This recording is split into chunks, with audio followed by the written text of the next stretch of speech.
tagumpay o kabiguan, ng ligaya o lungkot.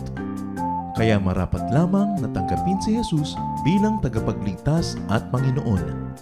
At matapos yun ay panariwain ang katapatan at paglapit sa Kanya bawat araw o day by day. Ang day by day ay naglalayong umalalay sa pang-araw-araw na pamumuhay.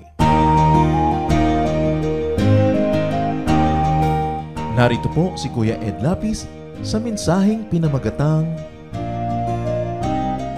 Worry, Anxiety, Tension.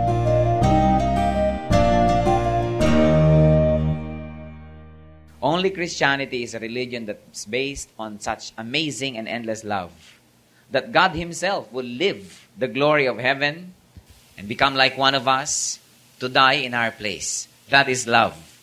That's perfect love.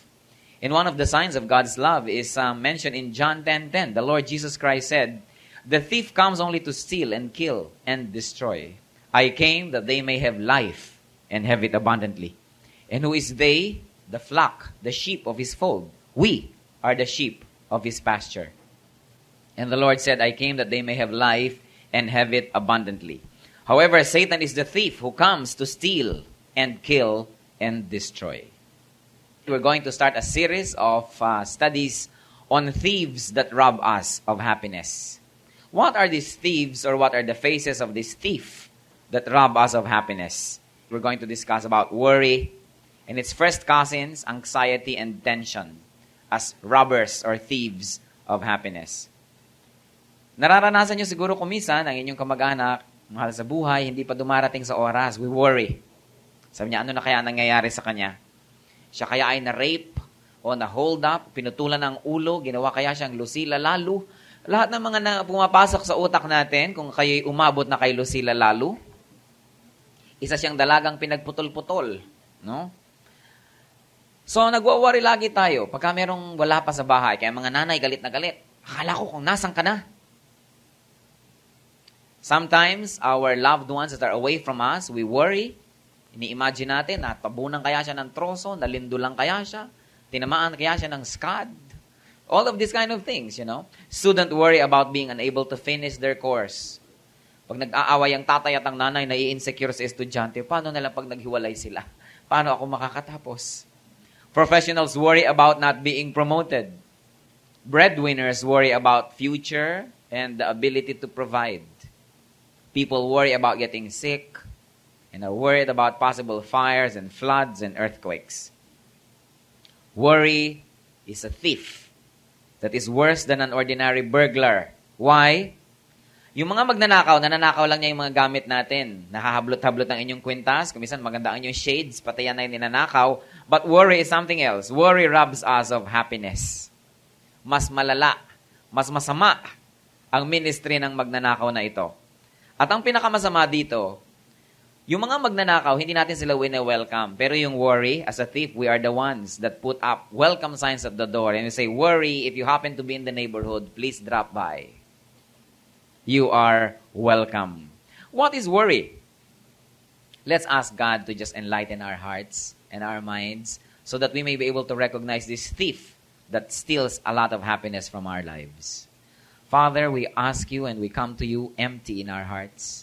Please fill us with your presence. Please fill us with your holiness. Fill us with your wisdom. There is nothing, Lord, that we can do to understand you except you reveal yourself to us through the ministry of your Holy Spirit. And so right now, let your Holy Spirit fill this place, fill our hearts. Speak to us, O God, in simple and clear terms. May we see this thief and may we learn from your words. In Christ's name we pray with confidence. Amen. According to the dictionary, worry is to disturb repeatedly, to subject to persistent or nagging attention or effort, to afflict with mental distress or agitation, or to make anxious. And what is God's solution? God said, not to worry. Do not worry. Relax lang. At bakit kaya? Bakit pwede? First, let's take a look at the major objects of worry. Ano ba yung mga kauna-unahan natin na pinaglalagyan ng worry? First of all, people are worried about basic needs. First of all, food. Kaya ang solution, sabi ni Lord, Matthew 6:25-26, therefore I tell you, Do not worry about your life, what you shall eat or drink. Is not life more important than food? Look at the birds of the air. They neither sow nor reap or store away in barns, and yet your heavenly Father feeds them. Are you not of more value than they? Nakakita na ba kayo ng ibon na nagtatanim? Mga ibon na nagfe-fertilize, nag-harvest. They gather their harvest into barns. Wala.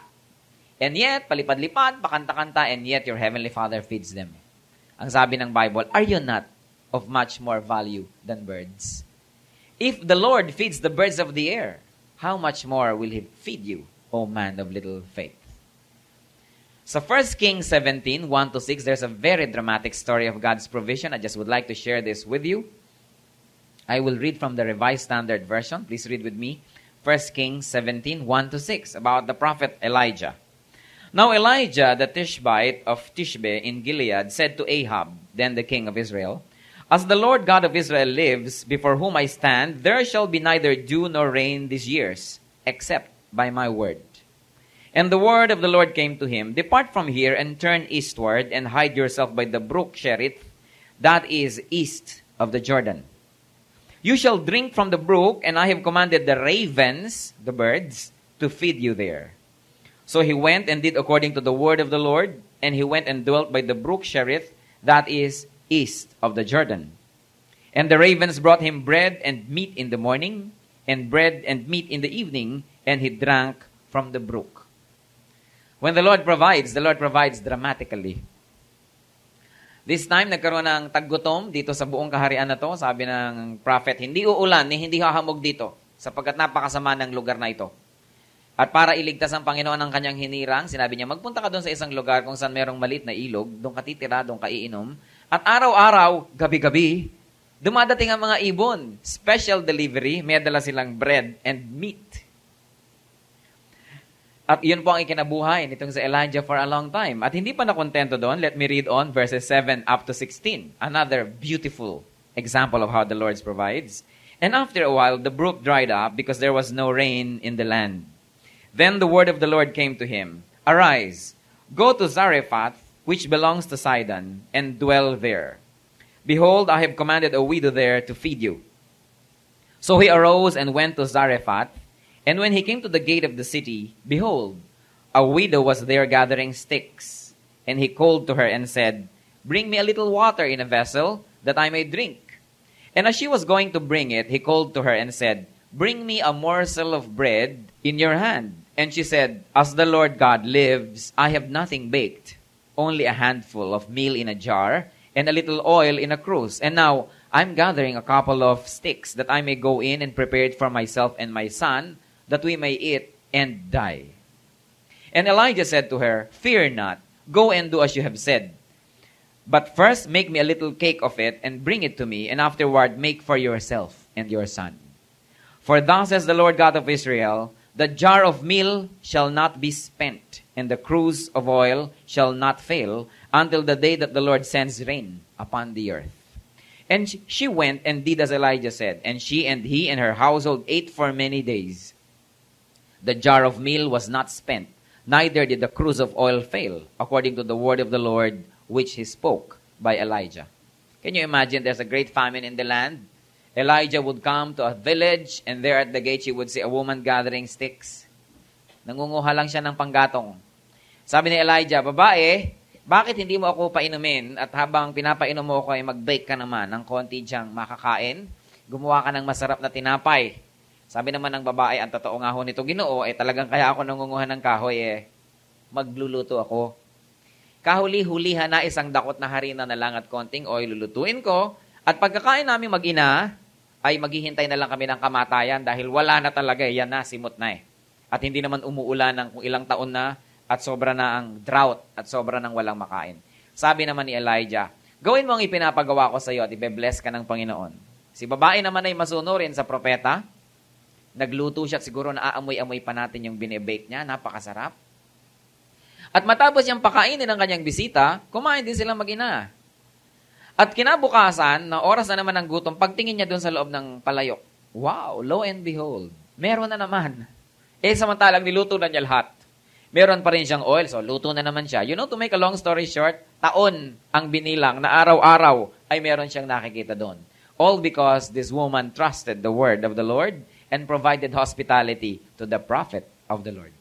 Kung siya ay naging makasarili, sabi niya, ano ka, sinuswerte? Nakita mo ito na lang ang huli, pakakainin pa kita, amin na lang to. Siguro nakain nga nila, pero hanggang doon na lang sila. Talagang hihintayin na lang nila ang kamatayan. Countless instances of provision are found in the Bible. Nakita nyo, halos 2 milyong mga Jews nililid ni Moses all throughout the desert, the wilderness. Araw-araw, umuulan ng manna from heaven. Ang mga Israelites naman ay, ano ba naman yan? Manna in the morning, manna in the evening, manna at supper time. Boring na to. So itinaboy ng Diyos maraming ibon para nagkaroon man sila ng barbecue. How the Lord provides. The Lord has provided water in the most impossible places. At si Peter, walang mahuli. Inabot na ng umaga paghuhuli ng isda. Sabi naman ni Lord, ihulog mo nga dyan yung lambat. At ngayon, hindi nila maangat sa dami ng nahuli. Meron 5,000 lalaki, not to count the men and the women that the Lord fed, using only 3 fish and 5 loaves of bread. The Bible is replete with examples of provision. Don't you ever worry about food. If the Lord died for you, napaka-cheap na gawin para sa Kanya, nabigyan Kanya ng pagkain. It is so easy. And yet we always worry about food. There's another thing that we worry about under basic needs, and that is clothing. Gaano karami sa inyo mga 2 oras na mimili ng isusuot, naka-3 palit bago lumabas ng bahay? Hindi mag-match-match, hindi masaya, palit ng palit. Sabi sa Matthew 6:25, the Lord said, "Therefore I tell you, do not worry about your body, what you will wear." And verse 28, "And why do you worry about clothes? See how the lilies of the field grow. They neither labor nor spin, yet I tell you, not even Solomon in all his splendor was dressed like one of these. If God clothes the grass of the field, which is here today and tomorrow is thrown into the fire, will He not much more clothe you, O man of little faith?" May mga nagtatanong po, ano daw po ba ang magandang rule ng coordinate sa mga damit, mga kulay? Paano ba tayo hindi magmumukhang baduy? Ano ba ang mga tamang combination? I always answer them, look at the plants. Look at how God coordinates colors. Copy the plants. They are the best. Better than any couturier from Paris. Look at the rocks of the field. Look at how the rocks and the pebbles and the trees blend in color. Look at the colors of insects and butterflies and tropical fishes, and you will learn beautiful color combinations. And God said, not even Solomon in all his wealth and splendor was better dressed than one of these flowers of the field. And the Lord said, if God so clothes the grass, which today is alive, and tomorrow gagawin na lang panggatong, will He not much more clothe you, O man of little faith? And there's another basic thing that people always worry about, and of course, that's money. There was a time when Jesus and Peter had to pay the temple tax. Alam nyo nun, any male about 20 years old had to pay a temple tax every year. Bawat lalaki, nagbabayad yan ng temple tax for the upkeep of the temple. Wala naman silang maibayad. Dahil wala naman silang pera. In Matthew 17:27, sabi ni Lord kay Peter, actually, hindi natin kailangan magbayad. Anak naman ako ng Diyos, anak kayo ng Diyos. Ang anak ng Diyos ay exempted dyan. Pero sabi niya, but so that we may not offend them, go to the lake and throw out your line. Take the first fish you catch. Open its mouth and you will find a 4 drachma coin. Take it and give it to them for my tax and yours. Pati isda, lumuluwa ng barya. Kung gusto ng Diyos. Huwag niyo namang bukahin lahat ng mga isda na makikita niyo at baka hindi lumuwa ng barya. Kumisan may tansan kayong makukuha sa loob ng isda. But you see, the point here is when God likes to provide, no one can stop Him. If God doesn't like to provide, no one can force Him.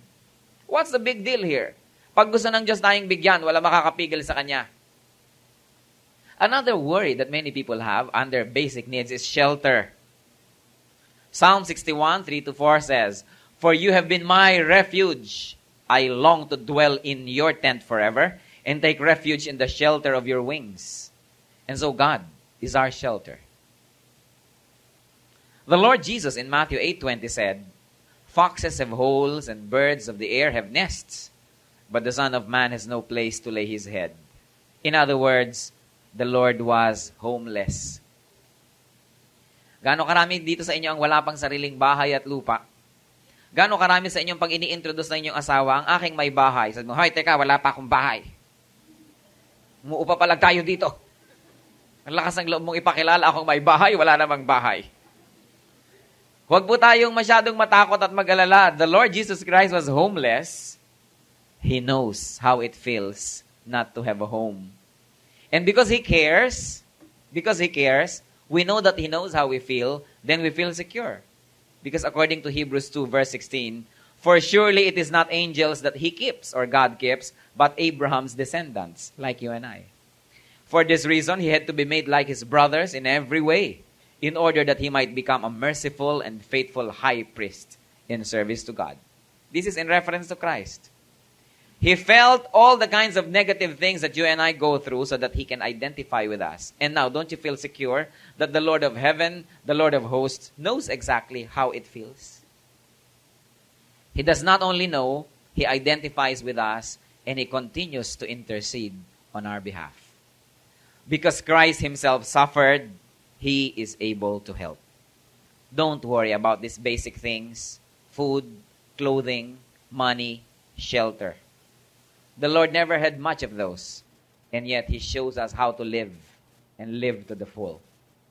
There's another item that many people worry about, aside from basic needs, and that is safety. Safety of loved ones, safety of self. Safety from whom? Unang-una, safety from enemies, from men and from evil spirits. But Psalm 18, verses 2 to 3 tells us, "The Lord is my rock, my fortress and my deliverer. My God is my rock, in whom I take refuge. He is my shield and the horn of my salvation, my stronghold. I call to the Lord, who is worthy of praise, and I am saved from my enemies." How beautiful. Isulat ninyo ito, ilagay ninyo sa inyong mga dingding. Psalm 18, verses 2 to 3. "The Lord is my rock, my fortress, my deliverer. My God is my rock, in whom I take refuge. He is my shield and the horn of my salvation, my stronghold. I call to the Lord, who is worthy of praise, and I am saved from my enemies." There's another very interesting story that happened in the Old Testament. 2 Kings chapter 6 tells us about the story of Elisha, this time another prophet. The prophet was always telling the king of Israel the plans of the enemy king, King Aram. And King Aram, sabi niya, "Sino ba sa atin dito ang balimbing? Sino ba lagi dito ang nagsasabi sa kaaway kung anong balak natin? Lagi tayong booking. Hindi na tayo makahuli. Saan man tayo nag-aantay, wala namang pumupunta para matrap natin. Sino sa inyong nagbibisto?" At sabi ng mga taon, "Wala ho, solid north tayo dito." Kaya lang, merong isang propeta, yan si Elisha. Alam niya ang iniisip niyo at sinasabi niya sa King of Israel, kaya hindi tayo makadiskarte. Ang sabi nitong si King Aram, hulihin siya. At alam niyo, kutakot-takot ng mga chariots, mga horses ang pumaligid dun sa city of Dothan where Elisha was. Umagang-umaga, bumangon ang katulong ni Elisha, at siya siguro ipakanta-kanta pa at naghilamos, ngunit naggulat na lang siya nung siya dumingin, sapagkat nakita niya in the hills around the city, nandun lahat ang kabayuhan ng buong army ni King Aram at kukunin siya ang amo niya. At syempre, damay na rin siya doon. Kaya siya takot na takot. At pumasok siya sa loob, sinabi niya, "Prophet Elisha, nandiyan na lahat ng kaaway surrounding the city." Sabi naman ni Elisha, "No worry. Be happy." Sabi naman niya sa kanya. At ipinag-pray niya itong kanyang katulong na mabukas ang kanyang mata. At nabukas nga ang kanyang spiritual eyes. Pagtingin niya uli, kaya pala hindi makapunta yun sa kanila at makalapit yung nakapaligid ng mga kabayuhan. Merong inner ring of chariots of fire. And the Lord's angels were there with the flaming darts from the Holy One, protecting Elisha and the entire city. The Lord knows how to take care of His people. Our safety is in the hands of the Lord. According to 2 Kings chapter 6 verse 16, ang sabi ni Elisha, "Don't be afraid." And I want you to remember this verse. Remember this verse all the days of your life because it will help us. "Don't be afraid," the prophet said. "Those who are with us are more than those who are with them." Horses and chariots of fire surrounded the man of God. those that are with us are more than those that are with them. That's why Hebrews 13 verse 6 says, so we say with confidence, the Lord is my helper. I will not be afraid. What can man do to me? Anong kayang gawin sa akin ng tao kung kakampi ko ang Diyos? Wala. So natatakot tayo sometimes for safety. Then we also worry about calamities. Psalm 46 verse 1 is also very important at dumadami na ang ilalagay niyo sa dingding. Psalm 46 verse 1, God is our refuge and strength, and ever-present help in trouble. Therefore, we will not fear, though the earth give way and the mountains fall into the heart of the sea, though its waters roar and foam and mountains quake with their surging. I will not fear. God is our refuge. And so let's not worry about calamities. Put your hands in the hand of the man that stilled the water, and you are in good company. Remember, safety is not the absence of danger. It is the presence of God. And so we are safe everywhere because God is everywhere. There's another item of worry that many people are very concerned with, and that is health. Tiny wounds in our imagination suddenly become cancers. Konting ubo, hepatitis ito. Konting galis-galis, naku, sabi nila, leprosy. We overestimate these diseases and we exaggerate because we're so worried about our health. But Psalm 103 verse 2 says, praise the Lord, O my soul, and forget not all His benefits, who heals all your diseases. All your diseases can be healed by God. Matthew 4 verse 23, the Bible says, Jesus went throughout Galilee, healing every disease and sickness among the people. Jesus Christ is Jehovah Rapha, the God who heals every disease. But remember this, brothers and sisters, healing is God's prerogative. It is not His duty. Healing is according to God's will and the person's faith. They must jive for healing to happen. If God wills that you be healed, but you don't have faith in Him, nothing will happen. You have all faith, but it is by God's will that you must carry this disease for a noble and holy purpose, then nothing will happen. Healing, while God likes to do, is not God's duty. So huwag natin laging ipinapasubo ang Diyos. Diyos, di ba mabait ka? Kung talaga mabait ka, prove it. Tanggalin mo ang aking buning baligtad. At ang aking mga galis aso. At lahat ng mga sakit ng mga dukha, tanggalin mo sa aking katawan. Ang gusto pa nating sakit yung may class. Pero ang sinasabi natin, pwede tayong i-heal ni Lord, pero according to His will. So wala namang mawawala if we believe and we pray. But we must receive God's verdict if God has a glorious purpose. And always, God has a glorious purpose. But whenever we are in doubt, let's ask God for healing. He likes to heal our bodies. Most of our diseases are not God-inflicted. They were inflicted by our own carelessnesses. And remember, God is the author of nature.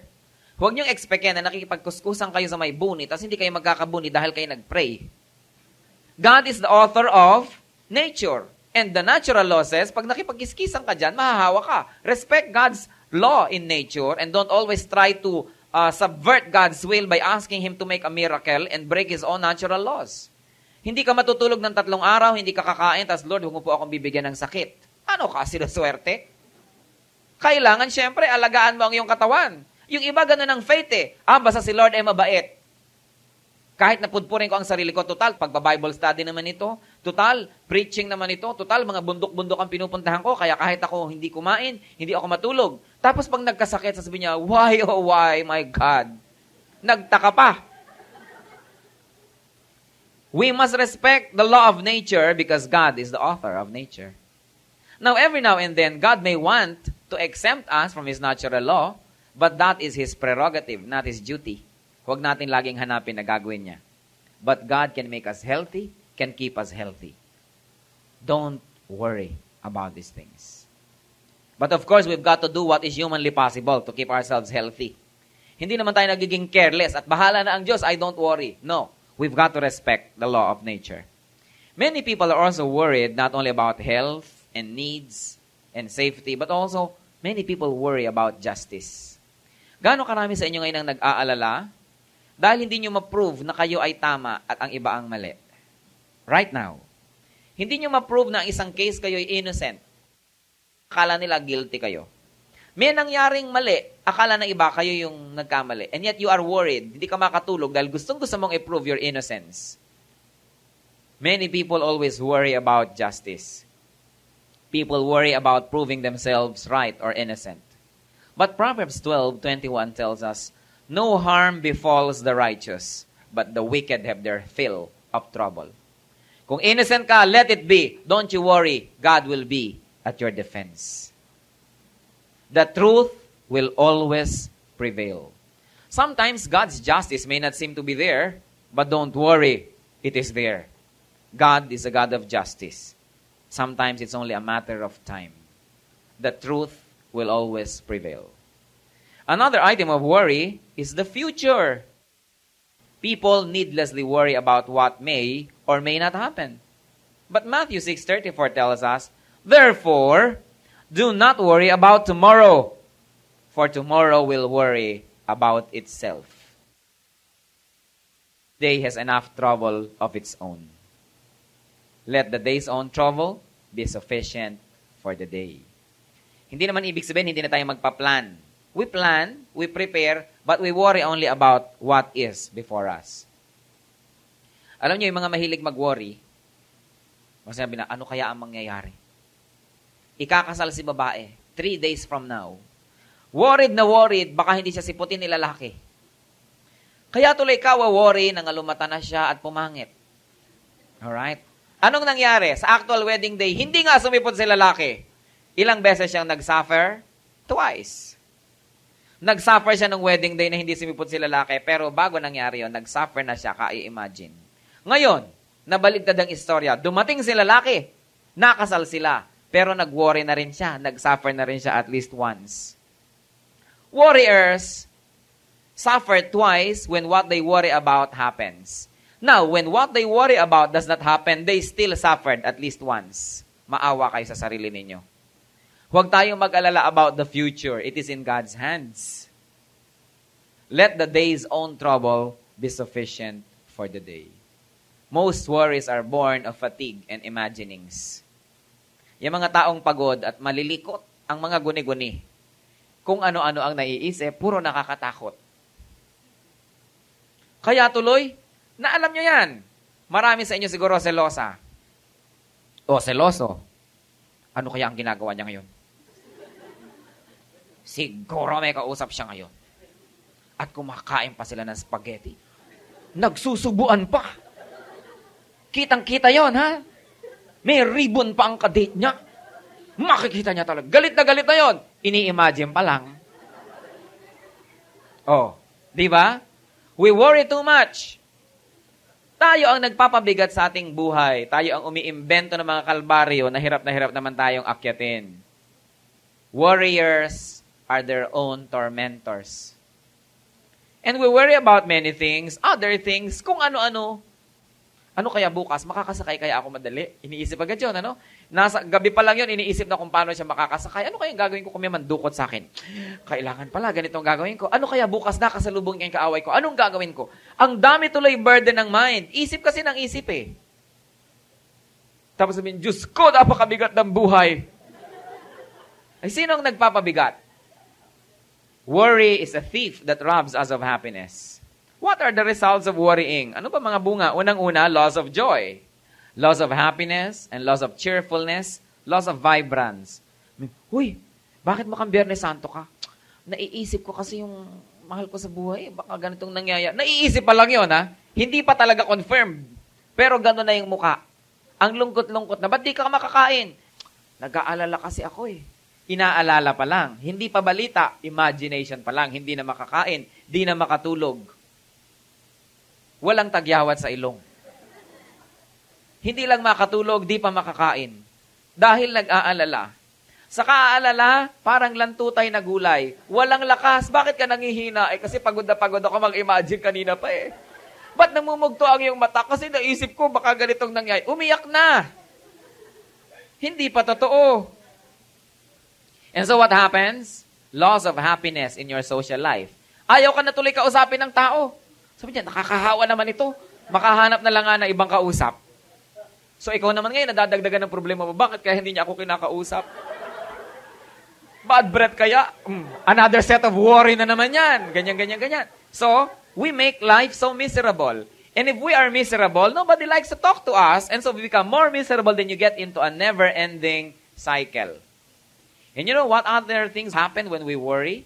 We lose our thankful and grateful disposition. Nalilimutan natin yung dapat ipasalamat sa Diyos. Ang laging laman ng utak natin, yung huwag naman sana, puro request, puro reklamo sa Diyos. Nakakalimutan natin yung the here and now, the beauty of life, and the items that we should thank God for. And you know what other thing results from worry? S-I-N. Good old-fashioned sin. Worrying, brothers and sisters, is sinful. Because worrying is doubting God's wisdom and power. And therefore, Satan becomes victorious. Ang taong nagwo-worry, ang sakit niya talaga, dalawa. What are the causes of worry? Limited knowledge of God and His attributes. Hindi natin kilala ang Diyos, kaya tayo nag-aalala. Or kilala natin pero may isang second reason ng worrying, limited faith in God.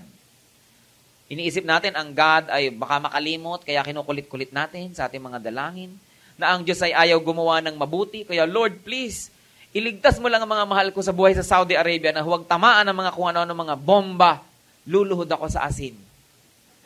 May baong santol yun. Paminsan-minsan isinasaw-saw doon. Magdurusa ako, ididip ako ang aking kamay. At para bang ayaw tayong gawa ng Diyos ng mabuti na kailangan pa natin siyang bigyan ng lagay para lamang siya bumait. Nadidistort ang point of view natin. Once we are warriors, then we begin to procure favors from God. We begin to buy favors through meaningless sacrifices. But really, the causes of worry is limited knowledge of God. Nalilimutan natin kung sino siya. Kung ano siya. At nalilimutan natin na pagtiwalaan siya. A worrier has problems with two things: intimate knowledge of God and faith in God. Worriers are sinners. It is a sin on equal footing with every other sin. In fact, it can be worse because worriers sin against the goodness of God, because to worry is to doubt the goodness of God. Ikaw, mahal mo itong boyfriend mo, nag-aalala ka, baka pagsakay sa LRT, maipit ng pinto. Hindi kaya siya mahal ng Diyos? Hindi kaya siya inaalala ng Diyos? How dare you to even insinuate that you care for Him more than God cares? Namatay ka na ba para sa taong yan? Willing ka ba na magpapako sa krus para sa taong ito? Ang Diyos nagawa na niya yun. Sino ngayon ang mas nagmamahal sa Kanya? Ikaw o ang Diyos? Tapos ngayon, panay ang pilit mo sa Diyos na alagaan siya, hindi kaya gagawin ng Diyos sa kusa niya yun? Sometimes we are very presumptuous. We think we are better than God. We think we love better than God loves. Well, it is good to intercede for our loved ones. Intercede, but do not couple it with worry. If you care, the more God cares. Hindi pa nga ipinapanganak yan, kilala na yan Diyos eh. Nakilala mo lang 3 weeks ago, naging boyfriend mo last week. Ngayon kung mag-alala kayo, akala mo, buhay at kamatayan na lahat. Di ba? Ang Diyos ang higit lalong nagmamahal. God cares. So let's stop sinning by insinuating that God doesn't care through our worries. What are the cures for worry? Of course, unang-una, kung ang cause of worry is limited knowledge of God, the first cure is know God more deeply and more intimately. Through reading the Word of God, hearing it, and studying it. Kailangan we surround ourselves with Scripture, with the words of God. Hanggang sa mga kantang naririnig natin, yung bang parang bunga ng Espiritu. Ganyan. Mga awiting makalangit ang ating inaawit. Mga nag-remind sa atin that God cares. Kakanta-kanta ng mga suicide solution. Mga di bang mga ganyan, that this world is cruel, I want to end my life. Nakaka-influence. Surround yourself with positive things. Always hear and read the Word of God. Know God And the more you know Him, the more you will trust Him. And develop that faith in God through trust and the exercise of faith, even in little things. Kita niyo mga nagba-bodybuilding, una, magagaan lang ang binubuhat. Mamaya, kabubuhat na magaan, lumalaki ang katawan, nakakapagbuhat na ng mas mabigat, mas lumalaki ang katawan. Ganon, ang bodybuilding. Ganon din ang faith. Magtitiwala tayo sa Diyos sa maliliit na bagay. Napuprove niya ang sarili niya, lumalaki yung faith natin. Now we can trust God with bigger things at mas lalong lumalaki yung faith natin. Pero kailangan una magtiwala tayo. Kailangan magtiwala tayo. Kumisan, ipagpe-pray mo na, Lord, kung will nyo na maging president ako ng aming barangay association, hayaan yung ako pong ma-elect next week. Nagtitiwala po ako sa inyong choice. Pero heto, katok-katok bahay-bahay. Lanzones, iboto nyo ako. Katok-katok bahay-bahay. Huy, akong iboto nyo. Di nawala yung trust natin kasi pinapakialaman na ngayon natin yung will ni Lord. Most of the time, we intercede and interfere with God kasi wala tayong trust. Ipinag-pray na natin, heto ka ngayon, nakikialam na naman. Hindi naman tayo nagpe-pray and then become passively disinvolved with these things, but we involve ourselves only up to certain limits. That we don't rig results, we don't try to affect results. Leave it up to God. Trust. Sabi sa Joshua 1:9, be strong and courageous. Do not be terrified. Do not be discouraged, for the Lord your God will be with you wherever you go. And so, know God more deeply, develop faith in God, and a very important cure for worry, pray. Philippians 4, verses 6-7, do not be anxious about anything, but in everything by prayer and petition, with thanksgiving, present your requests to God. And the peace of God, which transcends all understanding, will guard your hearts and your minds in Christ Jesus. Matthew 6:27 tells us, who of you by worrying can add a single hour to his span of life?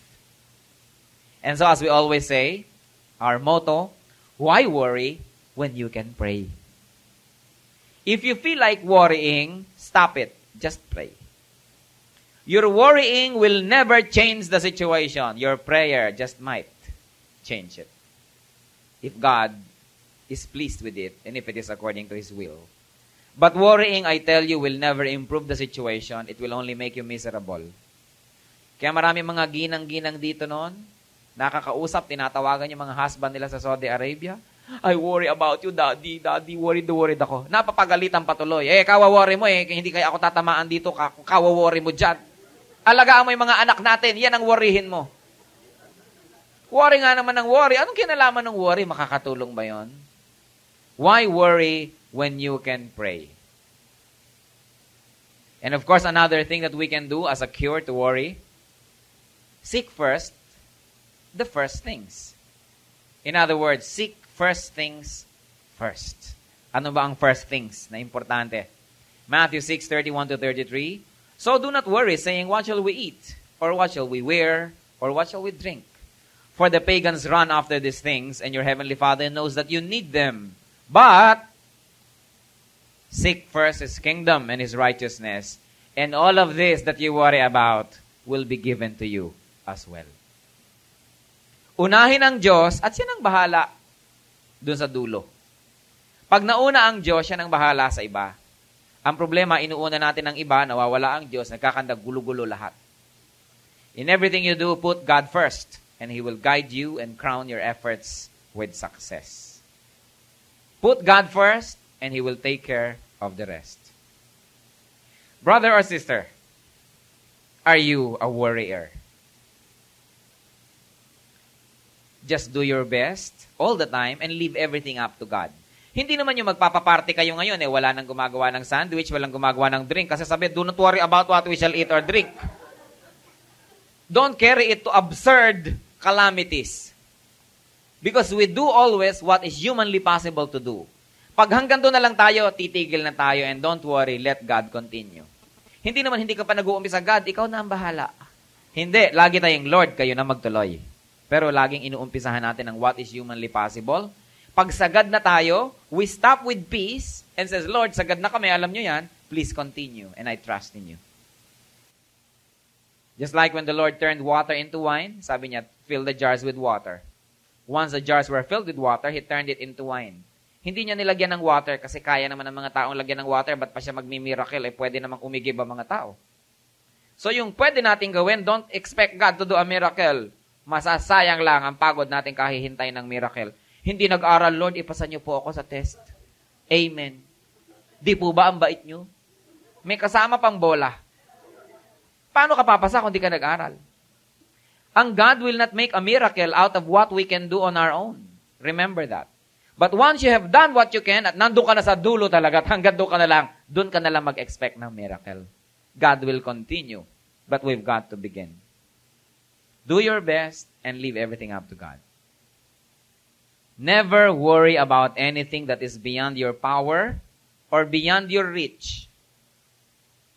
May kapatid ka ngayon, nasa basilan, namimitas doon ng mga paminta. Iniisip mo, makukuha kaya siya ng mga MNLF o ng NPA. Hindi mo malaman, worry ka ng worry. Why worry about somebody na kahit anong gawin mo, hindi mo kayang i-protect? Yung iba kasi nagigilty, ang sarap-sarap ng tulog ko, samantalang yung kapatid ko nasa Mindanao. Dito na lang ako matutulog sa sahig. Sana nung natulog ka sa sahig, nagkaroon siya ng comfort, okay lang. Hindi rin, pareho lang tuloy kayong napalagay sa sahig. What's the point? Do not do unnecessary sacrifices. Merong mga tao, yung mga kapatid natin yata, malayo ay hindi makakain, huwag na rin tayong kumain ngayon, magtira tayo ng ganito. Itinitira pa nila, may gano'n, itinitira nila yung konting pagkain para dun sa mga malayo. Nakain ba niya yun? Kinain lang ng amag. And so, walang nag-benefit, di ikaw na, kainin mo na. So that you will be healthy when this person comes, you will be capable of helping. Let's not make unnecessary sacrifices. God is not pleased with sacrifices. God is pleased with obedience. Obedience is better than sacrifice. And so never worry about anything that is beyond your power, that is beyond your reach. Leave it up to God. Meron ka ng sinyeran. Worry ka ng worry. Ano kaya? Naintindihan? Nasyaran mo na. Nagawa mo na yung magagawa mo. Hindi na kayo uli nagkita. Halimbawa, Diyos nang bahala sa Kanya. Don't worry about anything that you cannot really reach. Pray and trust. And in closing, I would like to just challenge you, brother and sister. Do not let worry rob you of happiness. We lose so much happiness because we worry a lot. John 10:10, the Lord said, I came that you might have life and have it abundantly. That means I like you to have abundance of happiness as well. But if you worry, you allow this thief to rob you of a great heritage from the Lord.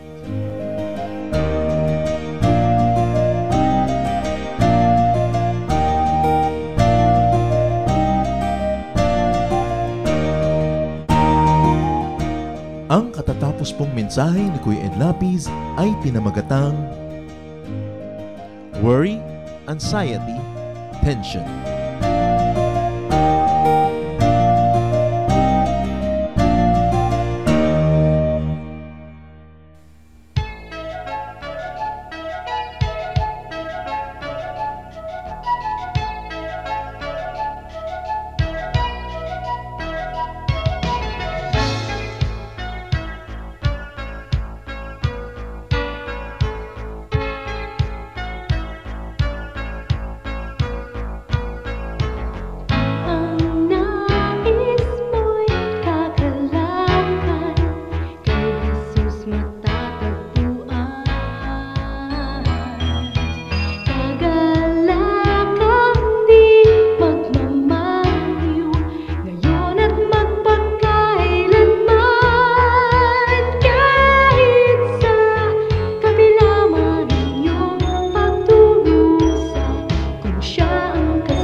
paligid may dilim, sa pag-asa'y hitik. At kung sa panahon ba ng kasiyahan, walang pagkalimot, dalay pasalamat.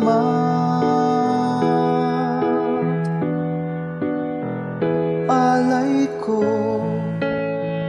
ay papuri, damhin mo pagsamba,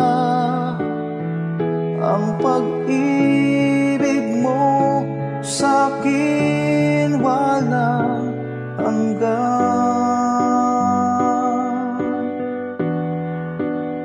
Sa iyo kabutihan, buhay ay nakamtan. Pupurihin ka magpakailan pa man, aking Diyos.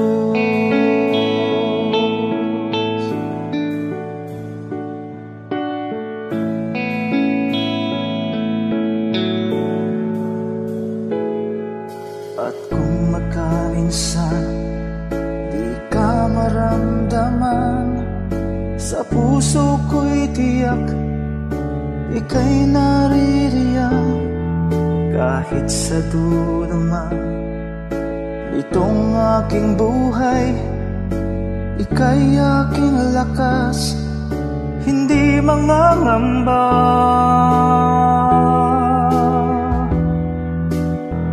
Alay ko ay papuri, damhin mo pagsamba, ang pag-ibig mo sa'kin walang hanggan. Sa iyo kabutihan, buhay ay nakamtan. Pupurihin ka magpakailan pa man,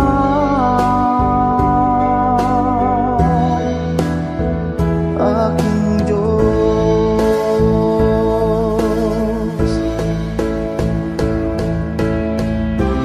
Bawat yugto sa aking buhay,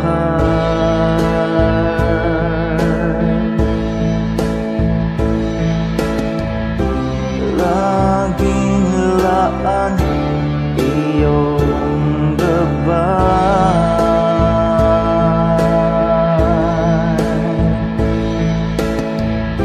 Sa piling mo may tagumpay.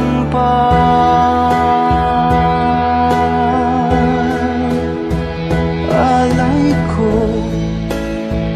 ay papuri, damhin mo pagsamba, ang pag-ibig mo sa'kin walang hanggan.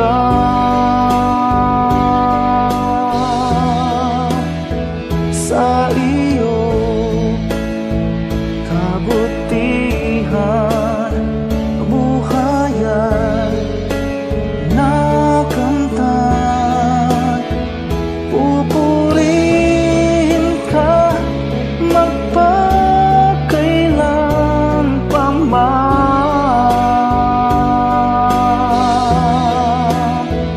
alay ko ay papuri,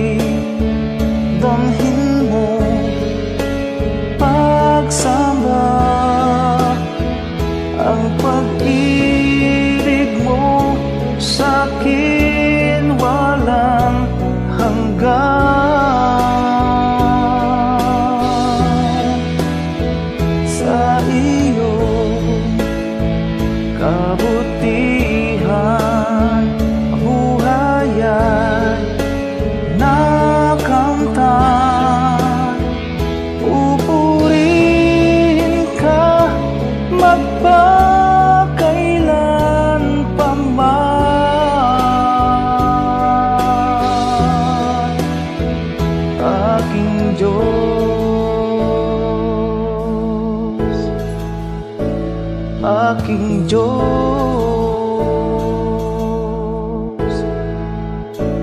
aking Diyos.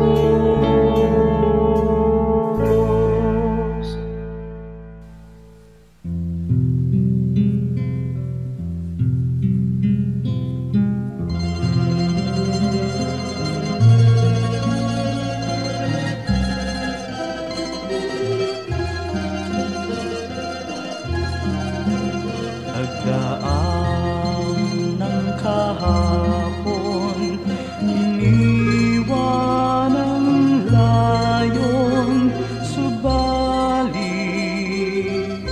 kayo'y nanatili. Ako'y piring man sa bukas, tadhana'y lumipas, panatag sa inyong kandili. O Jesus, sa ulayaw, hatid sa kibuhay, magkapay sa paglalakbay. Kaibigan kang tunay, dagli ang karamay, kailan may di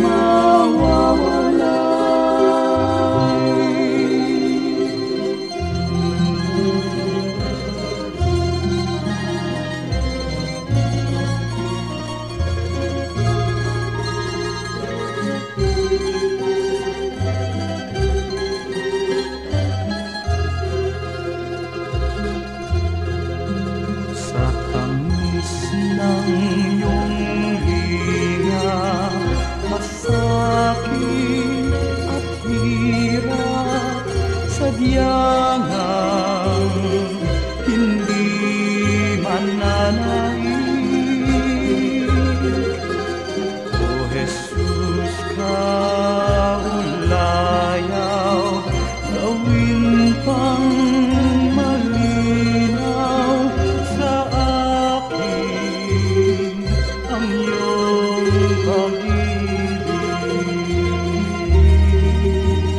O Jesus, sa ulayaw, hatid sa kibuhay, agapay sa paglalakbay. Kaibigan kang tunay, dagli ang karamay, kailan may di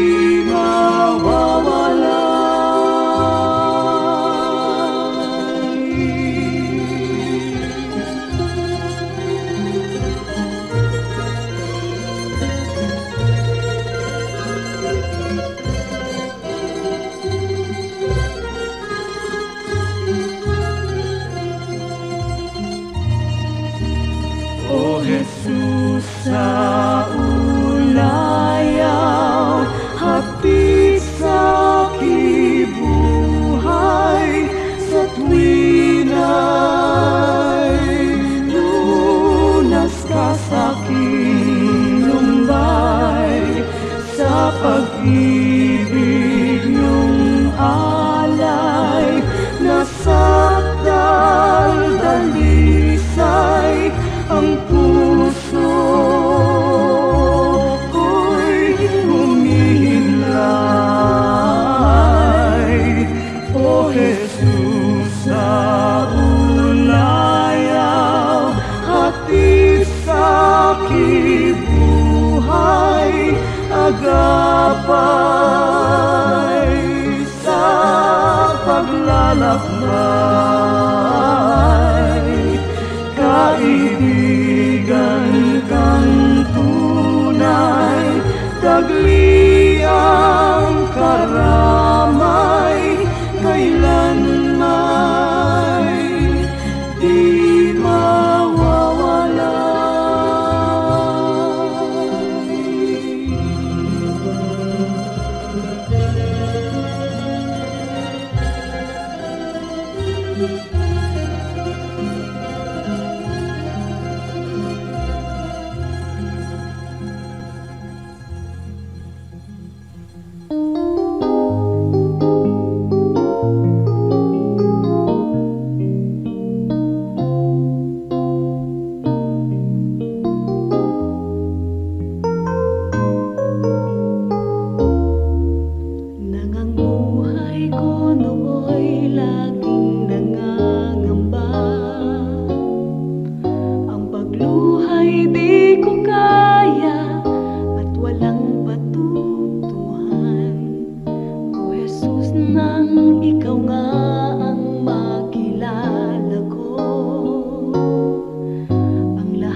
mapayapa ang lahat.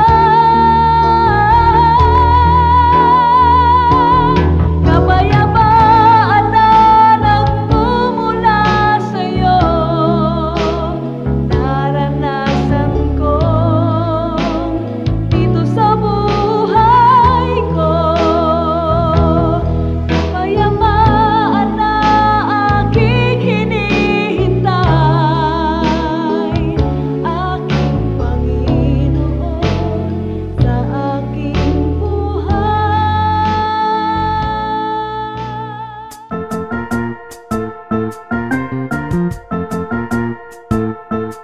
Oras na po para pansamantalang magpaalam ang programang Day by Day. Tayo po'y magsama-sama tuwing ika-6 hanggang ika-7 ng umaga, araw-araw. Magandang umaga po at mabuhay ang Panginoong Hesus!